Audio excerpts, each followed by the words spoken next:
Hey everyone, it's Nikki. Welcome or welcome back. We're going to jump right into this project. I am going to take this plaque that I found at Goodwill and give it 2 coats of Ivory by Waverly.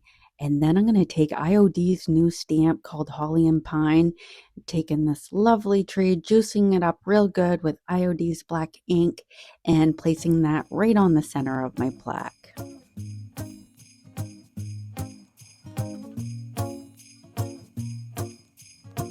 Once I get it onto my plaque, I'm just going to go over it with my hand, making sure to keep one hand steady on my stamp so it doesn't move around on me, because that would be just a disaster. There's no going back after that point. And this is going to be so pretty. I can't wait for you guys to see the end result. But I'm heat setting it with my embossing gun, and I'm imagining this lovely tree in the middle of the woods on Christmas Day. So I'm going to take one of these labels. This is also one of IOD's.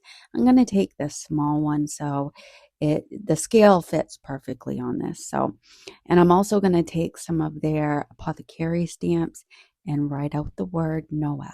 If you're still watching, I just want to say thank you so much for being here. And if you enjoy this, I would love for you to subscribe. I am working so hard towards my goal of 1,000 subscribers by September 23rd. I still have a ways to go, but I would be ever so grateful if you would subscribe, but only if you enjoy this.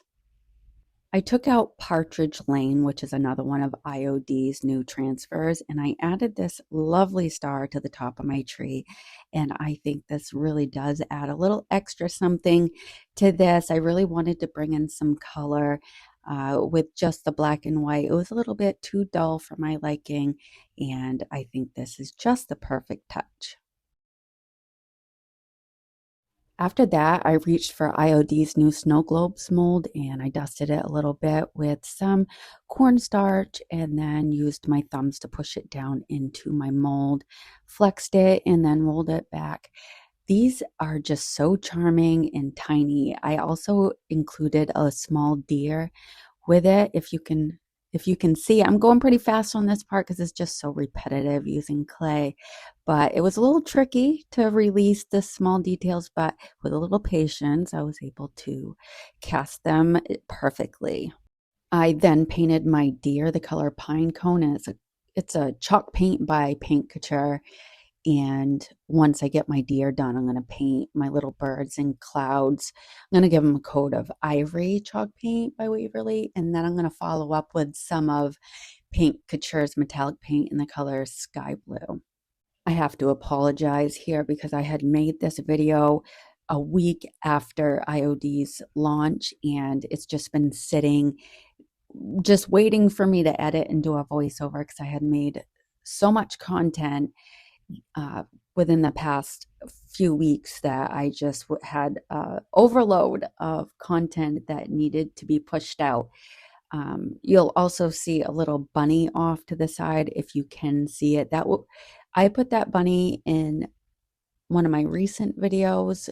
That video was on September 8th for the Just Our Imagination Challenge. I happened to be hosting that one, and I made the sweetest little fairy house with a bunny tucked into the garden. If you'd like to look back at it, I'll try to remember to link that down below for you.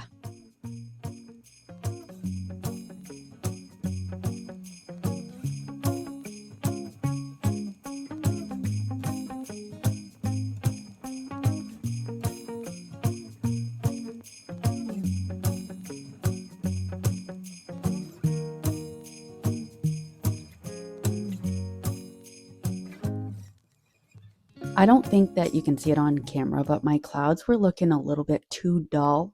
And so I grabbed Paint Couture's metallic paint in the color Oyster Pearl.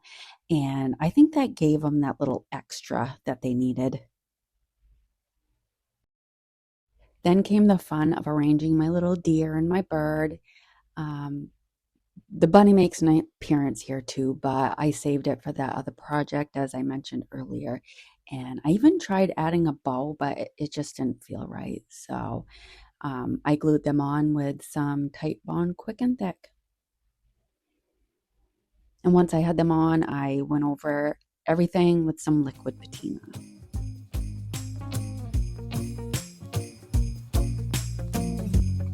After that dries, I applied Paint Couture's Crackle Step 1 and 2. I'm going to spare you from watching both steps, but I went around the tree with Step 1, waited about 30 minutes, and then added Step 2.